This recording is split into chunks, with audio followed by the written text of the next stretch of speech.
She looked me dead in the eye at a party and said, "You should be grateful I even let you in my life." Her friends nodded and laughed. I didn't argue, I just smiled and left. Weeks later, she walked into a job interview and froze when I was sitting across the table on the hiring panel.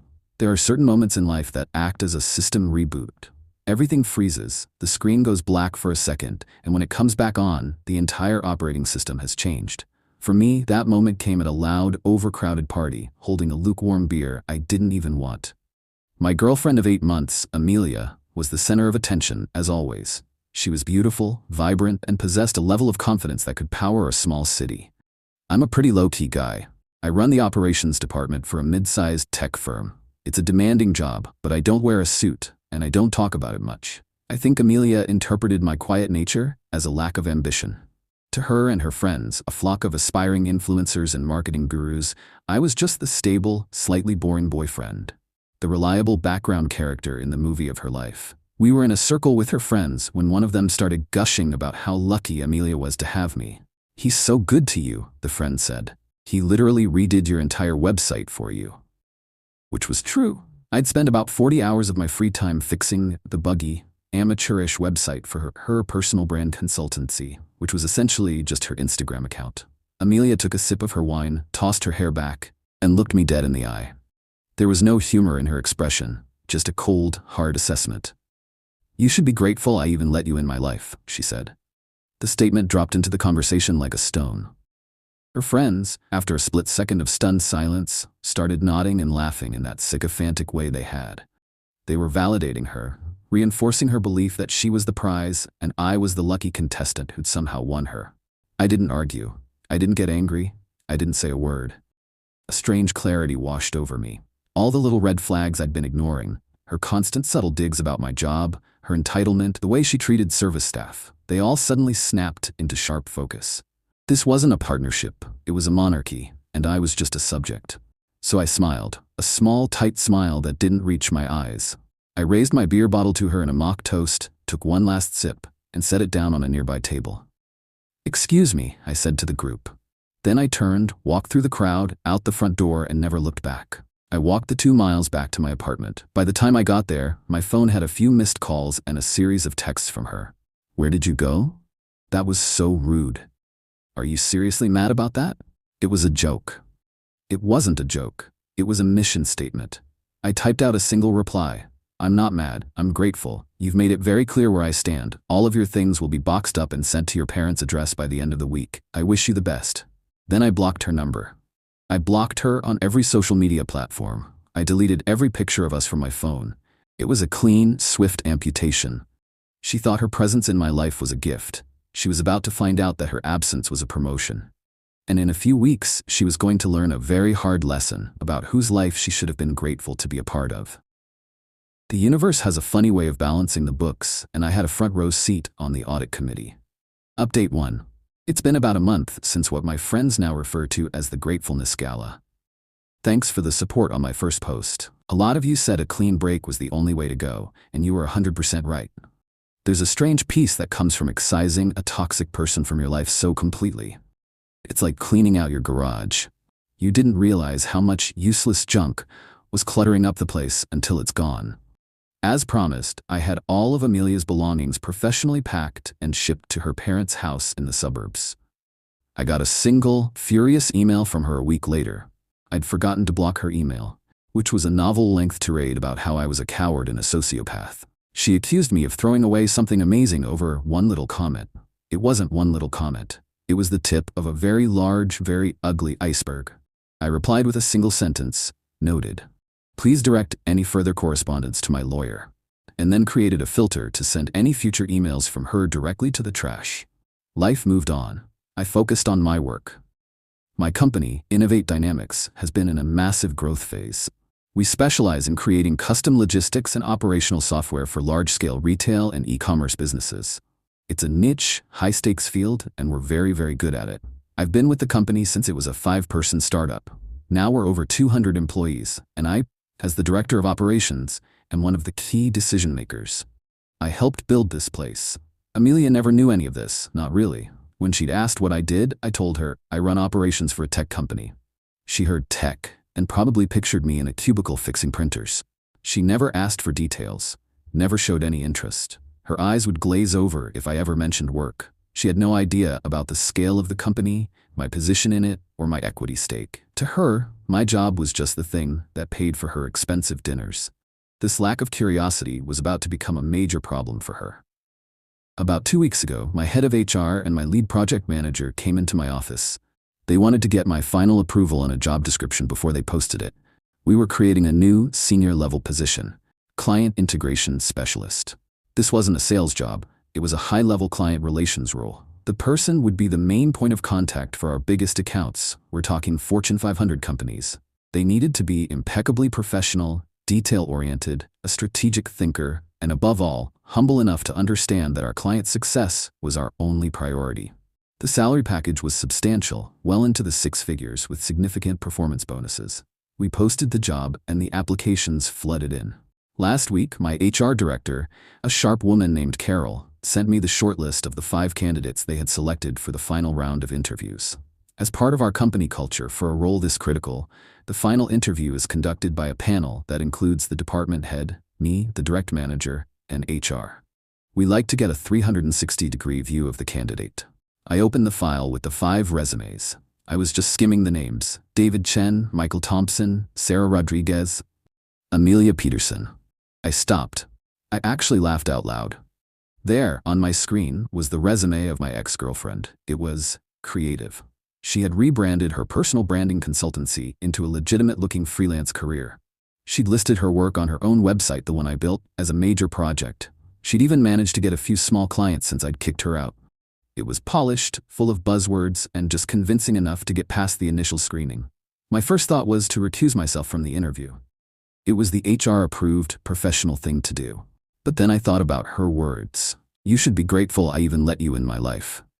She saw me as beneath her. She had no idea that the boring job she disdained had put me in a position to literally hold her entire professional future in my hands. The irony was just too perfect. This wasn't about revenge, not in a petty way. This was about due diligence. I am responsible for the success of my department. It's my job to ensure we hire the absolute best people. A candidate's character, their integrity, their ability to work as part of a team. These are not small things. Amelia had given me a unique, unsolicited, 8-month-long character reference.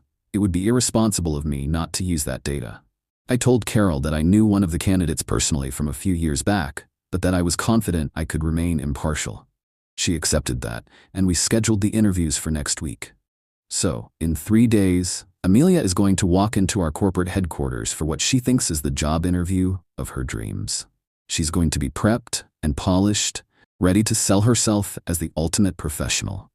She's going to walk into that boardroom, and she's going to see me sitting at the head of the table. She thought she was auditioning for a role in my personal life, and that I wasn't grateful enough for the opportunity. She's about to find out she's up for a role in my professional life, and the casting director is the man she threw away. This isn't going to be a drama-filled confrontation. It's going to be a professional assessment, and I already have all the performance review notes I need. Final update, it's done. The interview was yesterday, and it was everything I expected and more. I'm sitting here with a signed offer letter for the new candidate on my desk, and I've never been more certain of a hiring decision in my life. The day started like any other. I got to the office early, had my usual coffee, and went through my morning meetings. The interview panel, me, Carol from HR, and the lead project manager, Dave, met a half hour before the first candidate to review our questions. I kept my demeanor professional, focused, giving no indication that this day was any different from another. Amelia's interview was scheduled for 11 a.m. At 10:55, Carol's assistant buzzed the conference room to let us know the candidate had arrived. A minute later, the door opened, and in she walked. She was the picture of corporate polish.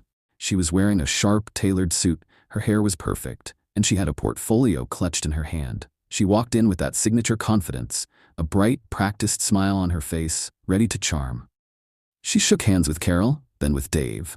Her smile was unwavering. Then she turned to me. The moment her eyes met mine is a moment I will store in my memory forever. It was like watching a building get demolished in slow motion. The confident smile didn't just disappear, it shattered. The color drained from her face. Her hand, which had been extended towards me, froze in mid-air before dropping limply to her side. Her mouth opened slightly, but no words came out. It was the pure, silent screech of a computer that has just encountered a fatal system error. I, on the other hand, remained perfectly calm. I didn't smirk. I didn't gloat. I stood up, extended my hand, and kept my expression neutral. "Amelia," I said, my voice even and professional. "Good to see you again. Please have a seat." She shook my hand. Her palm was clammy and cold. She stumbled slightly as she sat down in the chair across from us, her movements jerky and uncoordinated. The poised professional who had walked in the door 30 seconds ago was gone, replaced by a panicked, cornered animal. Carol and Dave, oblivious to the drama that had just unfolded, launched into their standard opening. They explained the role, the company, the culture. I watched Amelia as they spoke. She was trying to recover, to regain her composure. She was nodding, attempting to smile, but her eyes kept darting towards me, wide with a mixture of terror and disbelief. Then it was time for the questions. Dave went first, asking about her experience with project management software and handling difficult clients. Her answers were a disaster. She was stammering, using vague corporate speak, and couldn't provide a single concrete example. The brain that had been so sharp with witty insults at parties was now completely blank when it came to professional substance. Carol followed up with behavioral questions. "Tell us about a time you had to work with a difficult team member. How did you handle it?" Amelia's answer was a rambling mess about managing different personalities and fostering synergy. It was clear she had never worked in a real team environment in her life. Then, it was my turn. I had my questions prepared. They were the same questions I would ask any candidate for this role, but in this context, they had a delicious, unspoken subtext. "Amelia," I began, leaning forward slightly. "This role requires a high degree of humility. You're often the bridge between our technical teams and very demanding, high-value clients. Can you describe a situation where you had to put your own ego aside to achieve a better outcome for the team or the client?" She stared at me, her mind clearly racing, trying to figure out the trap. She couldn't come up with anything. She mumbled something about listening to feedback, but it was weak and unconvincing. I moved on to my final question. "One of our core company values is gratitude. We believe it's crucial for building long-term partnerships, both internally and with our clients. Could you tell us about a time in your professional life when you felt a deep sense of gratitude for an opportunity you were given?" The silence that followed was profound. Her face went from pale to a deep, blotchy red. She was trapped. Every possible answer was a lie, and we both knew it. She looked at me, her eyes pleading now. The arrogance was gone, replaced by a desperate, pathetic hope that I might show her some mercy. She couldn't answer the question. She just shook her head slightly and whispered, I can't think of an example right now." "Thank you for your time, Amelia," Carol said, stepping in to end the excruciating awkwardness. "We'll be in touch." Amelia practically fled the room. After she left, Dave and Carol looked at me. "Well," Dave said, "that was one of the worst interviews I've ever seen. She completely fell apart." Carol nodded. "She looked great on paper, but in person, zero substance. And that last question, she couldn't answer a simple question about gratitude? That's a huge red flag." "I agree," I said, keeping my face a perfect mask of professional neutrality. "Not the right fit for our culture." The candidate we hired, the one whose offer letter is on my desk, was the woman who interviewed right after Amelia. Her name is Rachel. She's smart, experienced, and hungry. But the thing that sold us was her answer to my gratitude question. She talked about her first boss, who took a chance on her when she had no experience and mentored her. She spoke with genuine emotion about how that opportunity shaped her entire career and how she tries to pay it forward every day. She was the real deal. I got one final email from Amelia last night, sent from a new address. It was short. "I get it. You win. I hope you're happy." I didn't reply. Because this was never about winning or losing. It was about character. She had shown me hers, and I had simply given her the opportunity to show it to the world. She failed. She thought gratitude was something she was owed. I hired someone who understands that it's something you have to earn. And in the end, that was the most satisfying revenge of all.